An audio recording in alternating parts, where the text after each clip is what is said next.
Jatuhnya dia satu. Karena dia di akhir tahun compoundingnya. Jadi ini satu sebetulnya.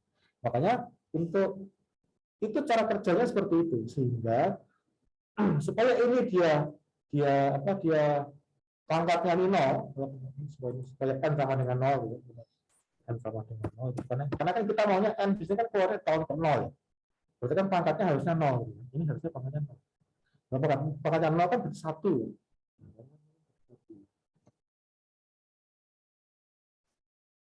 Nah, ini berarti ini harus satu. Berarti ngakalinya adalah seperti ini ngakalinya. Ngakalinya adalah kita itu ini dulu, baru ditambahkan MPV. MPV 7%. Cashflow-nya mulai dari mana? Dari sini cashflow mulainya. Ini yang betul. Ini betul. Seperti ini cara hitungnya. Jadi jangan sampai nanti Anda aneh ya. Jangan sampai nanti apa? Kalau bikin kayak gini, model kayak gini di Excel itu jangan sampai langsung seperti ini. Tapi harus mulai prosesnya kayak gini. Ini dikeluarkan dari RTV ya, dari yang harus dicermati dalam penggunaan Excel untuk hitungan.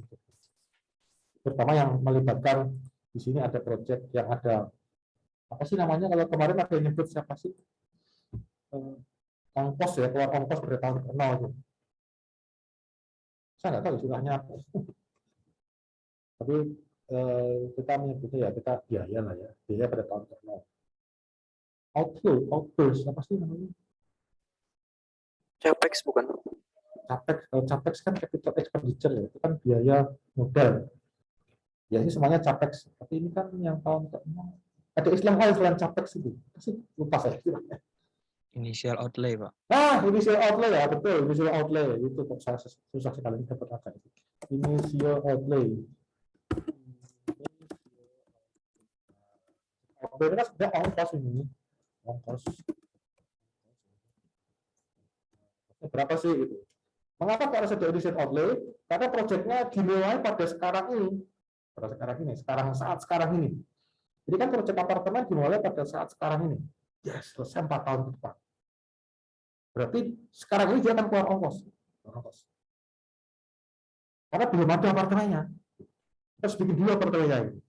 Tapi kalau apartemennya sudah ada ya kita nggak perlu pakai initial outlay. Kalau sudah ada apartemennya, sudah ada.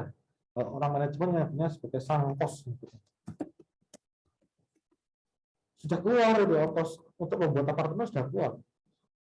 Sudah ada barangnya, berjadi apartemen disewakan sekarang, yaitu ongkos untuk membuat apartemen itu tidak perlu dihitung lagi. Ngapain? Buat apa? Sudah masa lampau itu tidak perlu lagi, tidak perlu diingat-ingat lagi masa lampau sudah tidak perlu lagi dihitung. Karena toh sudah ada barangnya, sudah disewakan. Kayak kemarin itu yang apartemen Paxson itu tidak perlu hitung initial outlay. Mengapa? Karena Paxsonnya sudah ada.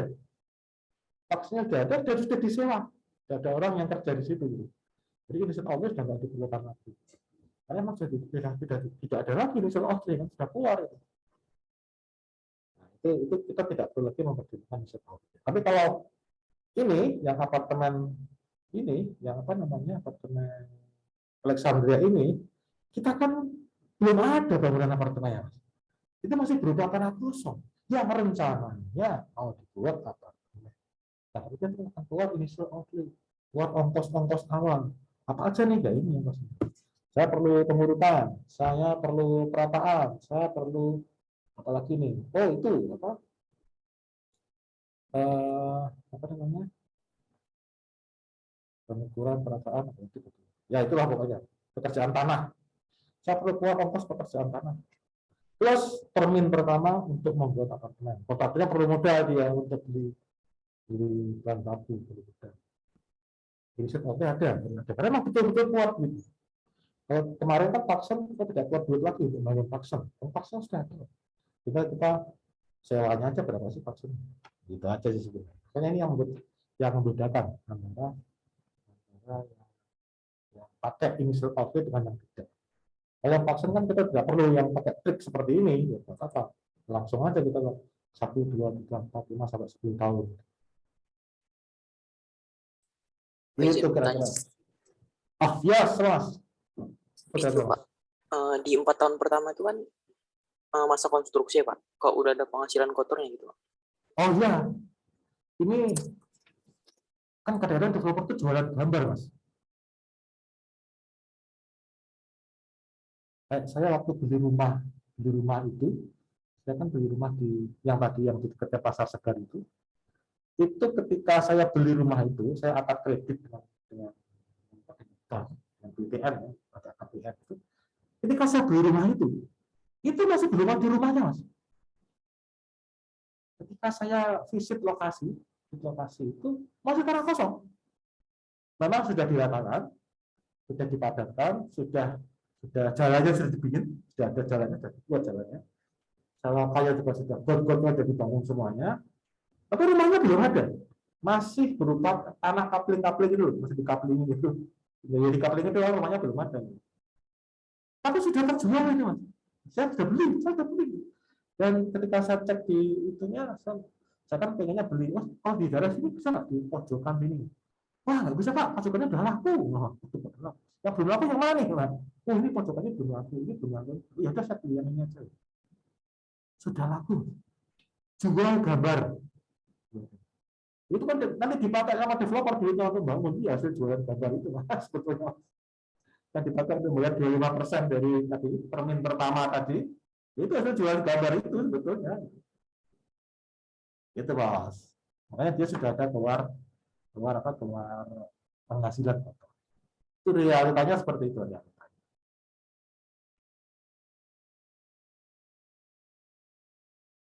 Baik Pak, terima kasih Pak. Realitanya seperti itu.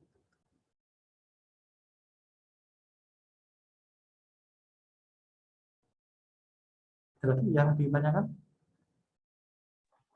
Pak, itu angka apa kesimpulan nilai yang 15.600.000 atau yang 11 juta itu tuh posisi tanahnya itu udah dibeli apa cuma dari kerangka pemikiran itu sih Pak? Tanahnya masih tanah kosong. Belum ada yang beli. Masih dipegang oleh developer.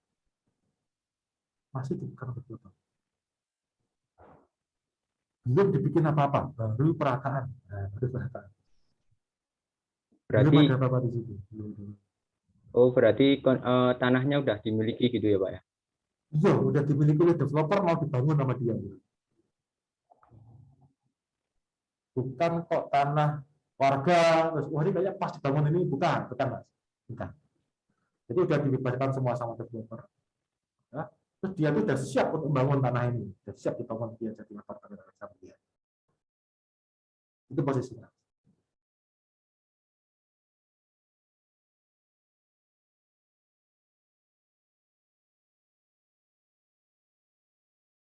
Loh, mana tuh? Halo Pak. Halo. Maaf. Sinyalnya putus Pak. Ya kira-kira seperti itu loh, kira-kira. Terus kenapa Pak mesti ini Pak menghitung apa tadi nilai tanahnya sedangkan nilai tanahnya itu sudah dipegang oleh developer Pak?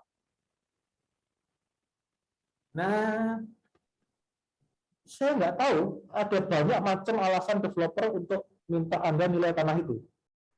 Ada 1.001 alasan dia. Mungkin dia perlu memakai tanah itu untuk agunan, barangkali ya, barangkali. Saya nggak tahu.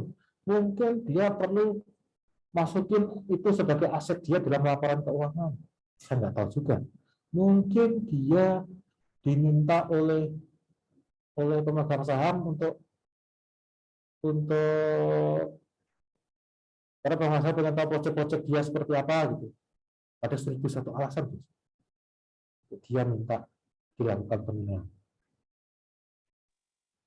Nah, terus itu hasilnya itu bisa dikatakan ini nggak Pak, mencerminkan nilai pasar tanahnya gitu nggak Pak? Nah, ini yang tadi saya bilang. Bisa, tapi Anda harus hati-hati mencermati. Kalau misalnya nih, dirimu itu dapat data pembanding untuk yang serupa di tanah Alexandria itu, mending pakai itu aja deh.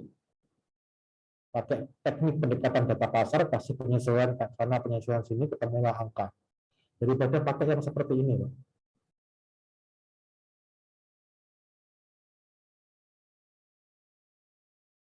Paham nggak? Ngerti nggak maksudnya? Ngerti nggak? Oh, paham Pak, paham. Iya kan? Ini kayak gini ini pendekatan kayak gini seperti yang tadi itu ini loh orang Sunda bilang ribet lah, ribet, susah, itu susah. Terus ada perlu banyak banget data, prosesnya juga susah. Hasilnya tidak seakurat ketika Anda melakukan perbandingan data pasar biasa sebetulnya. Makanya kalau nanti sebetulnya Anda punya data pembanding, udah pakai itu aja. Nggak usah maksa pakai pendekatan sisa residual kayak gini. Absurd. Kan, aneh itu ya, aneh itu. Penuh dengan ketidakpastian itu, prosesnya itu. Penuh dengan ketidakpastian. Tadi aja kita udah mengidentifikasi kan. Apa iya sih Pak itu bisa laku sekaligus? Apa iya sih Pak itu ongkosnya keluar sekaligus? Nah, terus apa benar kita angka 7% itu? Nah, kita kan nggak tahu. Terus kemudian ini kita bikin 6 tahun ini ya, 6 tahun laku semua. Apa iya 6 tahun ini laku semuanya? Nah, kita nggak tahu juga. Kita nggak tahu juga. Jadi penuh ketidakpastian. Kenapa nggak pakai perbandingan aja, sudah ada barangnya, tinggal kita banding-bandingin aja. Itu yang lebih enak sebetulnya. Lebih enak. Itu gue kira-kira gue. Nilai pasar, iya nilai pasar sih memang nilai pasar. Tapi proses untuk sampai ke sana itu, aduh, saya aduh dulu gitu, aduh, aduh.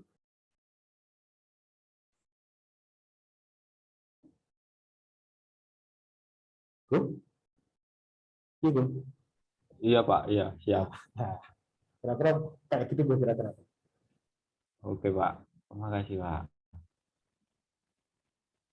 Makanya ini sebetulnya ya tidak disarankan menggunakan teknik ini. Tidak disarankan. Ya seperti itu. Jadi kan kita sudah lihat kelemahannya itu banyak banget kelemahannya. Makanya kan harus hati-hati.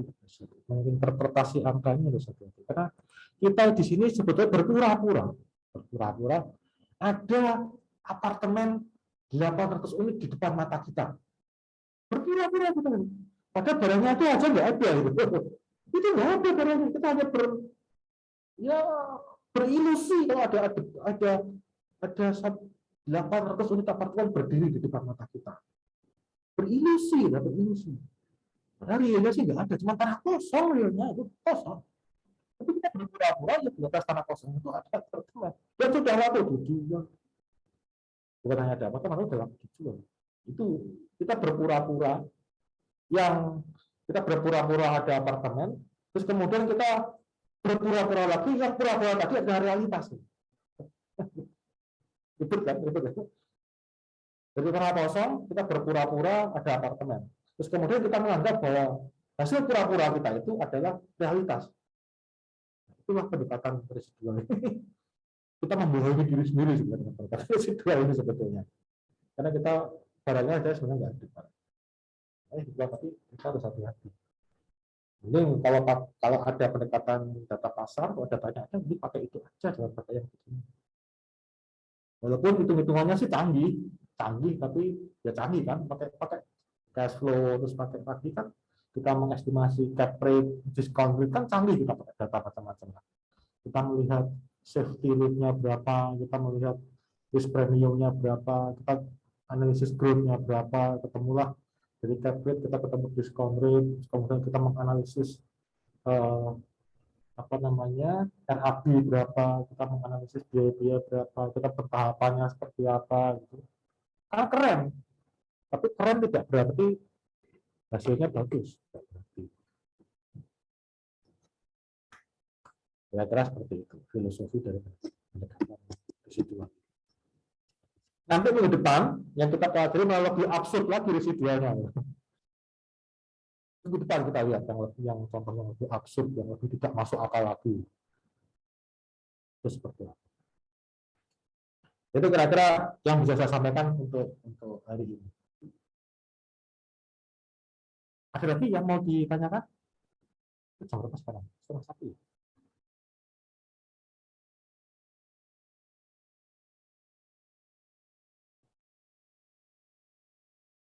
Ada lagi yang mau ditanyakan? Tidak ada? Kalau tidak ada, tak akhiri kelas saya ya. Jadi kita ketemu lagi minggu depan. Terus kita diskusi UTS.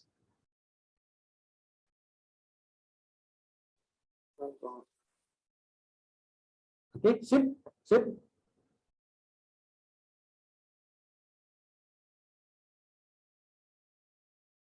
Nggak ada komentar? Kalau nggak ada, tak tutup ya. Kelasnya tak tutup. Saya keluar dari Zoom ya. Stop share. Kita ketemu.